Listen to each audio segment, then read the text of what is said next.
Hello, good morning, and welcome everyone to our next interview for IWD in celebration of women internationally. So I'm so privileged to have my guest today, Maggie, and I'll let her introduce herself because that's the best. Yes, thank you, Joe, so much for having me. I appreciate it. My name is Maggie. I'm a functional nutritional therapy practitioner and a certified health and wellness coach. I was born in Poland, and as a teenager, I moved to the US. I spent most of my life in the US and have been in Singapore with my husband for a little over 7 years, and loved every minute of it, except if it was a little bit less hot or humid. Thank you so much, Maggie, for this podcast and spending your quality time with us. And shall we start so that we don't keep our audience waiting? Yes? Yes, let's do it. I'm just curious to find out, as you reflect on your own career path, was there a pivotal moment in your life that has shaped the way that, your leadership style or the way that you approach things? Mm-hmm. Thank you. That is a good question, Joe. Yes, there's a pivotal moment that I could think of that actually occurred when I started working for a private bank here in Singapore. I realized that supporting someone else was more important to me than climbing the so-called corporate ladder, right? So I saw myself guiding or mentoring one of my peers, even though I think she viewed me as a competition at first. And I just saw how timid she was when approaching male-dominated management. And having had a lot of experience in this area, I felt that was my responsibility to support her and to make sure her voice was heard and that she made the impact she wanted to make and was recognized for the work that she has created. So yeah, I think that was more of the point where I realized, getting to a higher position on the corporate ladder is not really of the most important to me at this time. You mentioned something very interesting about your colleague that you were supporting. You mentioned something about getting her voice heard. Mm-hmm. What are some of the challenges you think women might be facing in today's workforce, in getting their voice heard, or is it already, not there anymore? Oh no, I think it's definitely there. And I don't think it's going to go away anytime soon. I think it's something we really have to work hard at to make sure we do speak up, and because no one can read our minds, right? I think it's getting better. I think women have done a lot of work in order to get to the point where we are right now, but it's not where it should be, or perhaps where we want it to be, where we are at the same level as male counterparts. Sounds like a journey that we all have to continue fighting for, or at least a journey that we all have to take to make things better for other women. I'm just wondering, back to this topic about challenges, how do you navigate these challenges while staying true to yourself? I constantly reflect and ask myself questions. Is this something I still want? And how does it align with my values? And does it align with my values? So I assess, I reflect, and become more self-aware of what's going on around me and within me in order to navigate these challenges and in order to stay true to myself and my values, I would say. True to yourself and your values. Maybe just another question. Is there some kind of a mantra or a motto or tagline that you constantly remind yourself as you navigate through all these challenges and yet remain true to yourself? I guess I like to stay mindful and present as to what I do because it helps me be less anxious. And so I generally say to myself, I am here and I am present. And I repeat that a few times, and I take a few deep breaths and just give myself that space to breathe and to reflect. Just to pause a moment. Yeah. To pause. Yeah. Exactly. Yeah. Moving on to career development and success. I'm just wondering, throughout your career, how did you manage to maintain a steady professional growth and yet taking good care of your family? I come from a large family of immigrants where my parents had to support 9 kids.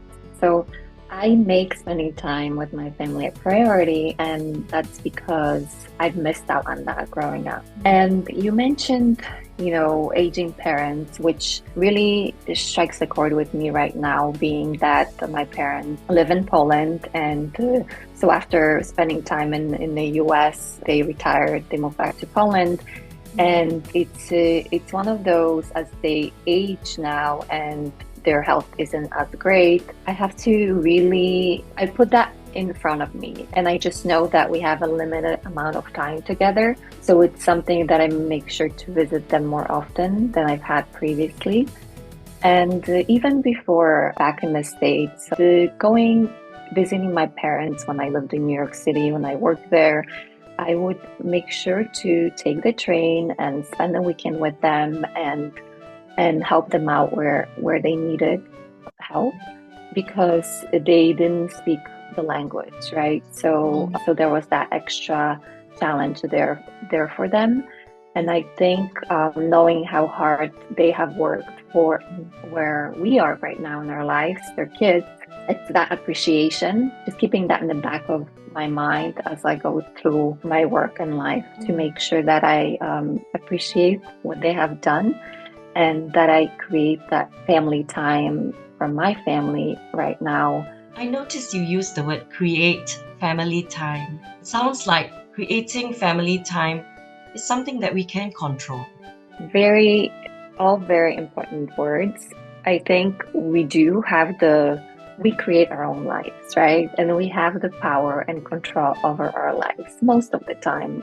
Maybe not all of the time, because we have so many external circumstances, so much impact from the outside environment that we bring into our lives that distracts us from our family time or quality time that we can spend with our families. So I think we have to be, or at least I am, intentional with my time, or how I create that time, and also that space. So in front of me right now on a post-it note, and this has been a thing for me from the beginning of the year, is creating space. So I wonder if I mentioned create time is because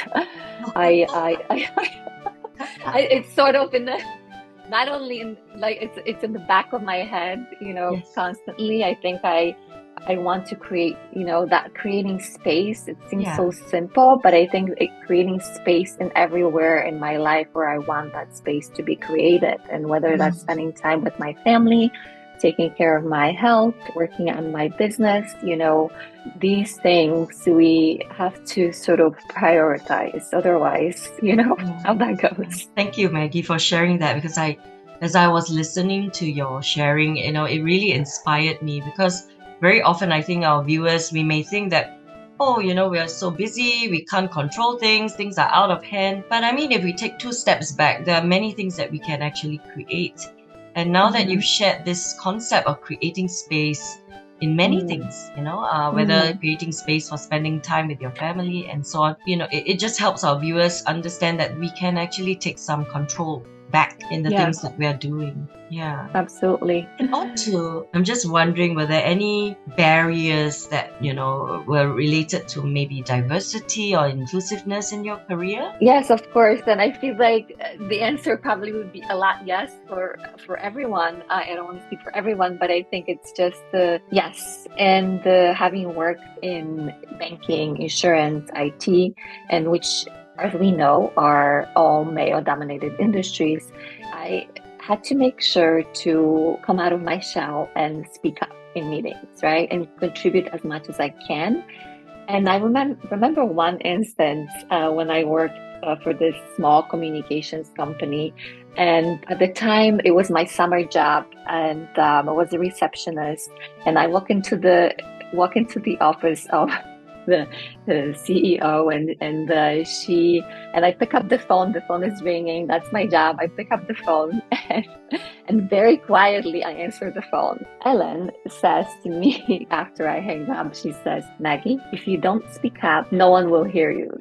Like, you need to speak up in order for someone to hear you." And she was so stern about it. And so I just was like, I thought to myself, that's huge, right? Like, that's something that stuck with me till now and throughout my career. And I carry that with me. I try to speak up where there's unfairness. That's especially one of my big values for me, I guess, is something that when there's unfairness, especially in the workplace, it really bothers me. So I speak up and get even louder, maybe too passionate about it. But I think if we don't take the opportunity to speak up, if we think of what's going to happen, if we ask that question or bring our point of view, I think we're thinking of the outcome, which we don't necessarily know, because there are a lot of understanding male colleagues out there. And I think, I've had that too. So I think it's okay if you find the colleagues who are supportive, who can help you get there. I think that's wonderful. Wow. If you don't speak up, no one will hear you. That's huge. And to our audience, I mean, you're not alone, isn't it? Right.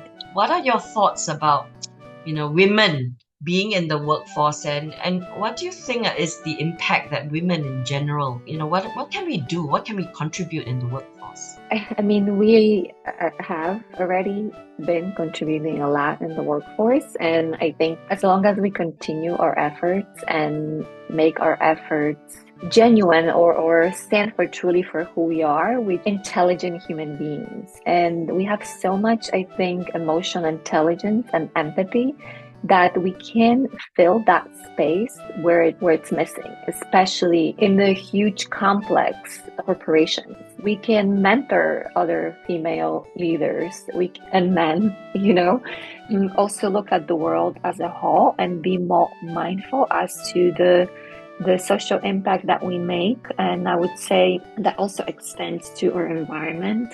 So our planet, making sure we make conscious decisions about what we consume, how we consume, what we support and who we support. So I think it's just reflecting our actions and taking that pause, which I've mentioned before, and then just giving ourselves that space to see the impact that we can make in the world as female workers, and to the society that we already have made a lot, and that we should be proud of that. So perhaps sometimes that's a little hard to remember because of so much that the work that we still have to do. But what I think it helps is writing down the achievements and just putting that literally in front of our faces or next to our laptop or whatever your workspace is. Put it in your pocket. If you're doing physical work and you're not at a laptop, maybe you're a factory worker, have it in a piece of paper, written down the things that you have already accomplished, and have that be a driver for the future work that you can do. It's so powerful what you've just shared, right? Thank you. That pause, being in the present, and then celebrating the small little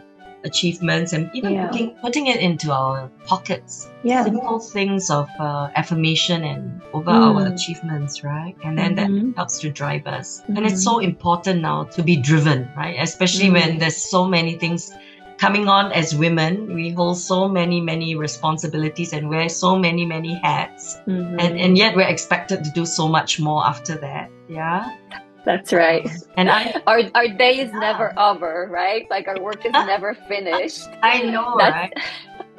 That's why it should be a reminder that our work is never done. So we'll be there tomorrow. And it's so important to celebrate International Women's Day, because it's kind of like a good reminder that we're not alone, and that as a concerted effort, we are making things different, a difference to things out there, right? To society. As a concerted effort of women, right? Yeah. Yes. What are your hopes, your best hopes for the future? What do you hope to achieve maybe in the next few years? So I think I hope to have a small company with compassionate people who will help me spread the message of self-care, of how we can take care of each other, why health and prioritizing our health is important, and how we can do that. Right. So would like to be that guide and the guide and the inspiration for others to live a healthier life, more present life, more mindful lives. Wow, so many nuggets of wisdom and little tools and tips. My last question to you. anything that you would advise someone or, encourage someone out there who's probably having a tough time now at work or at home and, just needs a listening ear or a shoulder to cry on. What's something that you like to encourage that special person out there? I would say, as much as it feels that you're alone and that you have so much strength within you that you can get through anything. And if you need help, again, it's one of those, support yourself with good people and reach out to that friend, because you never know the kind of support that they can provide, and that you're going to be okay, and if you need to write it down, I'm a huge believer in writing things down. So if you need to write down on a piece of paper that you're okay, I say I'm okay, just have that in front of you. Do a little affirmation, whatever resonates with you, just keep reminding yourself of that. You got this. Yeah, and it's okay not to be okay. It's also okay not to be okay. I think we need to sit with our emotions too. Yeah. I do it all the time, Yeah. Not every day is a sunny day. Yeah. We just have to work through our emotions, and it's okay to deal with those and then, slowly move on. So just be kind and compassionate with yourself and give yourself that space and time to take care of yourself in that moment that you need that help. Thank you, Maggie, so much for sharing your very, very authentic, very heartfelt pockets of wisdom, and definitely from your own personal experience. I could feel it that you're really speaking from your heart. And I'm very, very sure that our listeners out there, would benefit so much from re-listening again to your words of wisdom. So I'm really grateful. Is there anything else that you would like to say before we end our conversation? I just want to say thank you, Joe, so much for this opportunity. It's really, wonderful to speak with you. And thank you for asking all these great questions, because I feel like, when I was growing up, I wish there had been questions like this that were asked, and that there were women who have already gone through things like that could have been that sort of, I could listen to them and have shared that little bit of wisdom. So I really appreciate it. And I hope that it resonates and help our listeners out there. So thank you so much. And happy International Women's Day. Happy Women's Day. Thank you very much, Maggie. Bye. Thank you, Joe. Bye.